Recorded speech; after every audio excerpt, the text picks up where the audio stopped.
Rick Allen. Mr. Allen, welcome. Glad to have you here. You know, you've been campaigning a lot with Herschel Walker.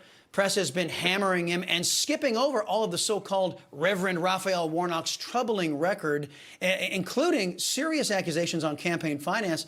The GOP has been slow in recognizing the unfairness and ideological bigotry of the majority of the press. Do you think your caucus finally gets it? Well, I can tell you what Georgians get, and that's that Warnock has voted with Biden and Schumer, 96% of the time, and those policies are not good for Georgia. You take inflation, for example.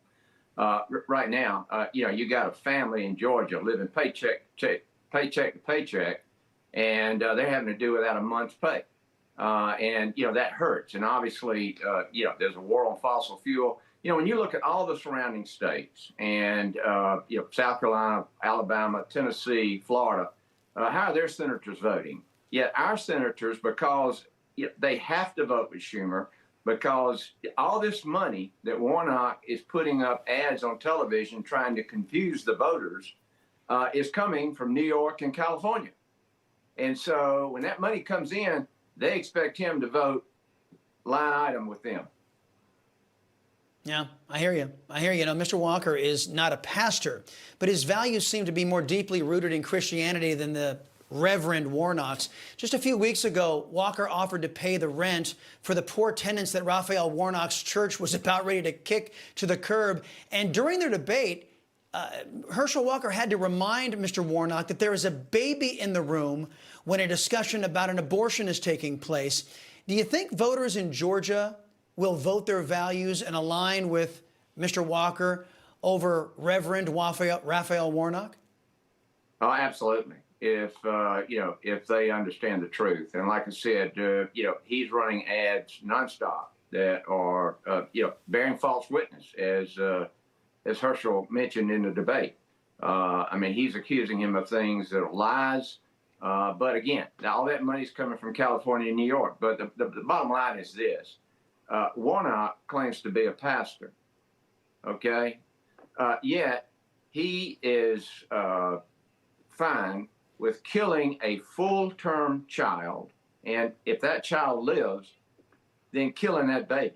In other words, Pelosi put that on the House floor, and Roe versus Wade, and every Democrat voted for it. And I guarantee you, if they put it in the Senate, Warnock's going to vote for it. Those are not Georgia values. 90% of the people in Georgia say, no, we're not for that. Understood. Now, look, let's get down to some other business here. Leaked documents from the Department of Homeland Security show the government was colluding with big tech to deny Americans their constitutionally protected free speech. When Republicans take back the majority, if they do, shouldn't this blatant attack on Americans' constitutional rights be severely punished? Absolutely. There needs to be a thorough investigation into big tech. Again,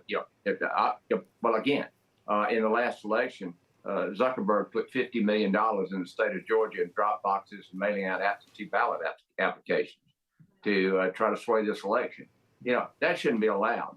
But number one, the problem I have with big tech is this.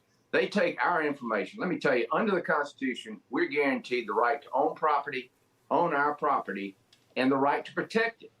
And they take our property, which is our information, and then they use it for profit.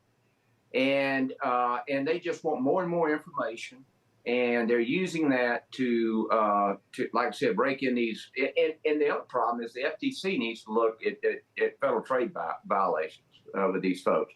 But I assure you that, when we get the majority, we're going to have lots of hearings on big tech and dealing with property rights and their whole model and how it's driven.